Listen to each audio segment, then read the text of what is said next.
Hey friends, Pastor Bill Walden here with Build Up the Church. This is a devotional word for October the 30th, 2024, and this is out of the book of Titus, chapter 2. Just one verse, actually just one little phrase.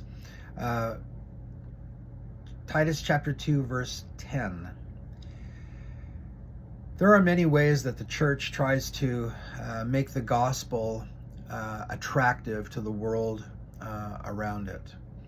There can be programs, and by the way, everything that I'm going to say right now, I'm not knocking anything. They can be good, they can be not so good, they can be effective, not so effective.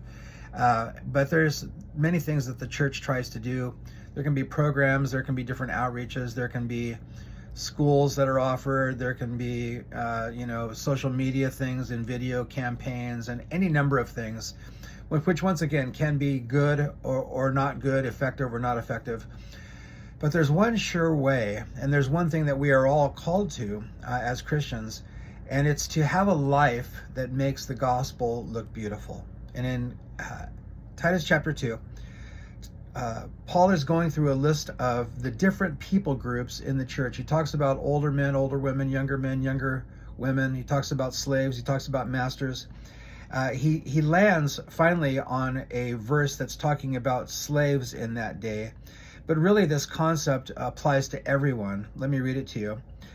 Titus 2, 9 and 10.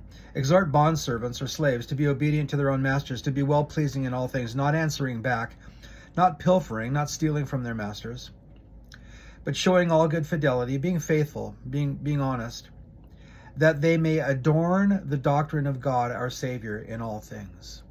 So the slaves in that day, they could beautify, if you will, the gospel by the way that they serve their masters. Now, the gospel doesn't depend on people making it beautiful. It simply is beautiful. It demonstrates the love of God, the care of God, the concern of God for all of mankind, the willingness of Jesus Christ to come to the earth, to put on flesh, to suffer and to die for the sins of all mankind. And so the gospel as it stands is beautiful.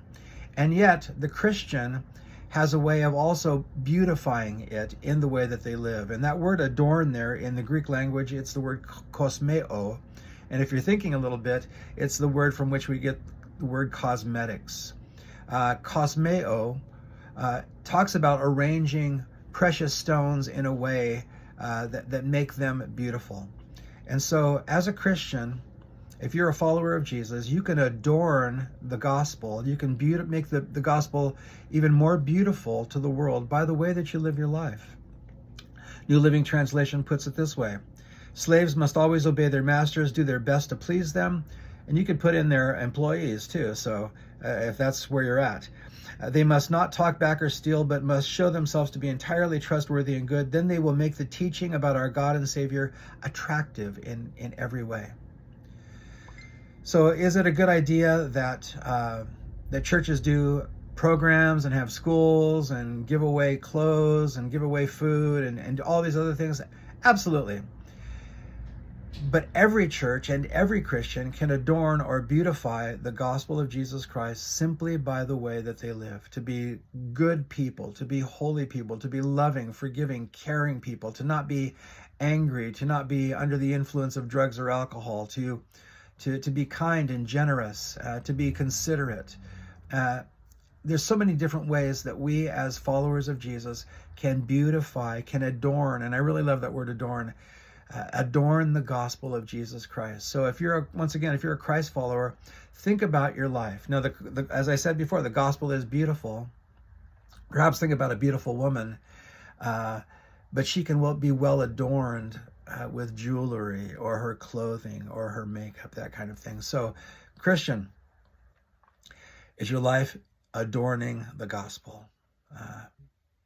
That's a good thing to pray about. Also, some good things to think about. Thanks for watching.